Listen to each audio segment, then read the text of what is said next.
I want you to speak to us a little bit about the importance of a name. We all have names and they're so central to our identity. But you recently had to go through a very painful struggle to have your name on Facebook.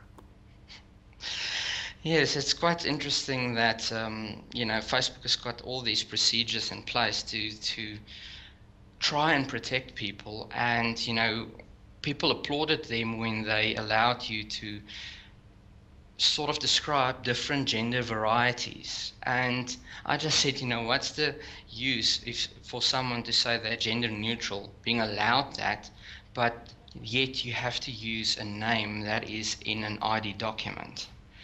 It is extremely problematic, obviously, for a transgender person, even for someone like me.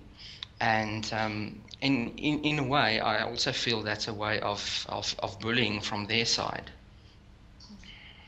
In fact, when you were going through the struggle to have your name recognized by Facebook, I had gotten married, and as a cisgendered person, had absolutely no problem logging onto Facebook the one day and changing my name from my maiden surname to my married surname. But it wasn't that simple with you. Can you tell us why? Why were you not able to change your name? Well, I was reported by someone. I assume it is, you always get people online looking to make mischief. And yeah, obviously with the reporting, Facebook basically said that they won't allow me to use the name that I had, and that I had to provide ID proof of my name.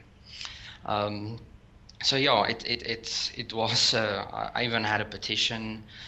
We did a lot of things to try and sort that out. So, but yeah, it was just 2-3 months of lots of fighting online and ranting to have it eventually changed. You are a prominent member of the Women 24 community. You recently wrote very publicly about some of the issues that intersex and transgender men and women face in South Africa. And of course, unfortunately, we know that that comes with much public scrutiny and, let's face it, some really awful comments. In your day-to-day, how do you deal with the trolls? How do you deal with that negativity? I think that's a sad part. Before I started to accept myself who I am, and that's even before I learned that I was intersex, I was really outgoing. And as you start to get exposure to the world out there and you realize how nasty it is, you start to pull back. And sadly, I have become a lot more cut off from society, which is, as I say, it's not ideal. But I don't move as freely around, Pretoria, where I live, like I would like to, simply because I live in fear. What is your hope then for South Africa going forward when it comes to the intersex and transgender, the LGBTI? I'm sure there's supposed to be a Q in there. I don't think I got it right.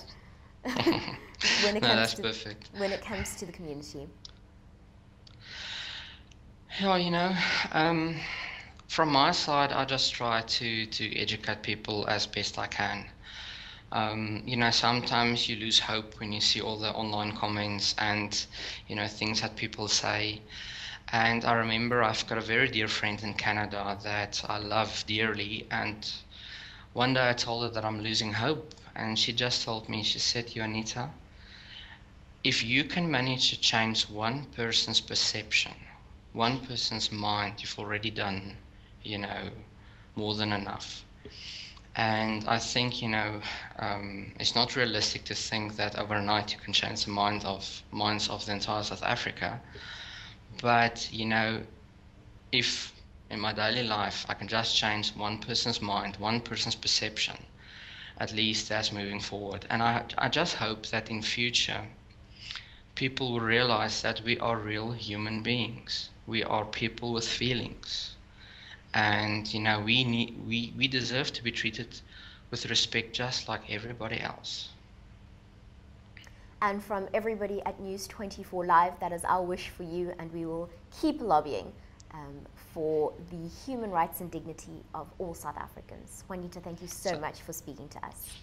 Thank you so much.